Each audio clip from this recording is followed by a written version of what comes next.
Hi guys, it's Christian Stein here again from South Africa. Thank you for watching. Today I thought that I would discuss and share with you some of the classical instruments I've got lying around at home, specifically some of my violins and this upright piano I've got behind me.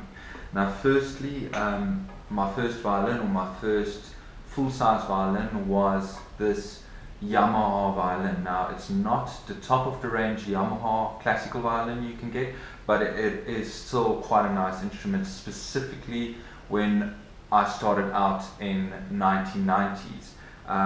As I said, this is not a top of the range violin. It is actually machine manufactured, and the sound quality is still really good.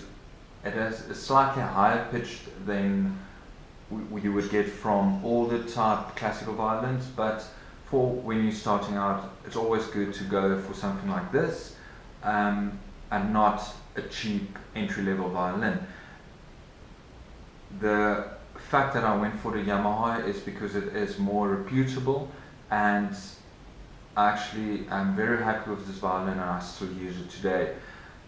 And now the second violin I want to share with you is my really old violin. This is a Zimmermann violin. I actually got this as a present from somebody that inherited it and couldn't play himself. Now this violin, from doing a bit of research online, is dated somewhere between 1880 and 1920. I could not specifically find the exact date, but it is still quite an old violin and I still play on it today. It has a wonderful sound, a bit lower sound than the Yamaha. The reason for that, I think, is because this was a handmade violin where the Yamaha was machine manufactured, and the older violins, all classical violins, have a bit lower tone than the newer ones you would get. Now there's some damage on the body of this violin, but it's only cosmetic damage. The actual sound is still perfect. After doing a bit more research on this violin, I noticed that you would be able to find some of them online, or similar Zimmermann violins online, and they go for around 10,000 Rand. Now 10,000 Rand converted to US dollars or euro, you will have to do yourself, and if you just look around online, if you're interested in older classical violins, I'm certain you can find some of those. Then, when playing these violins, I sometimes use my wooden traditional bow. Now, as I stated in some of my other videos, I actually do not prefer doing shows with these bows because I tend to break them specifically here, because just of jumping around on stage and the way I play. So what I actually did, and I prefer this bow.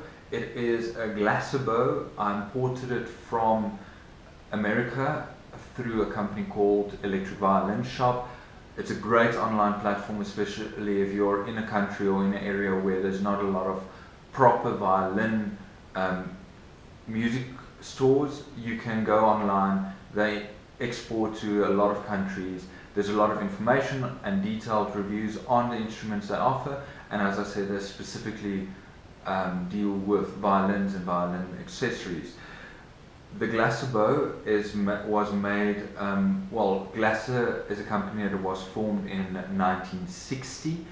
They are still in business today, and this is a carbon bow that is a lot more sturdy and stronger, and I just put black synthetic hairs on this. They last a bit longer, and I actually just like the look of the black hairs on this. So this is my bow of choice. Now the other instrument I would like to share with you is actually this piano I've got behind me. Now this specific piano was rescued from somebody who wanted to convert it into a minibar. I just had to buy it when I saw it, and doing a bit of research on this specific piano online, it's a Dreaper piano. Now Dreaper, the company, has been out of business for years. This specific piano was actually manufactured in 1878. The reason I know that is that the date of manufacture is stamped here on one of these coins. This is manufactured in Liverpool and it has a full brass soundboard inside. Now the brass soundboard gives it quite a unique tone, and when you compare this to more traditional or more often newer modern upright pianos, this sound is definitely distinctive because of it being such an old instrument. Now the problem with having old instruments like this piano, there's not a lot of people that are able to actually work on these instruments, and because of it having a slight damage to the soundboard inside, it has dropped just sort of like an eighth of a tone across all of the notes. Now there are people that can tune this so all of the notes are in tune, but you can't fix that slight drop.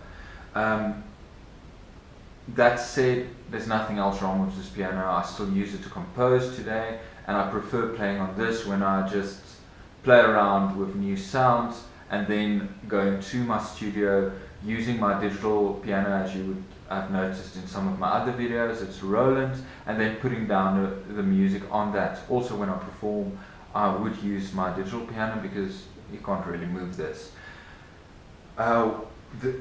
Just as an afterthought, classical instruments, in my opinion, has that distinct classical beautiful sound to them, but when doing recordings and shows, I prefer more modern electronic instruments like my electric violins or my digital stage piano. It's completely up to you what instrument you would prefer, and again, look at what you want to do, as I said in numerous other videos, and decide on the instrument and the sound you like. So thank you again for watching, and I'll see you guys next time. If you like my video, you're welcome to look at some of my other videos available on my channel, and please subscribe to my channel for some of the future videos I will post. Thank you again for watching. See you guys.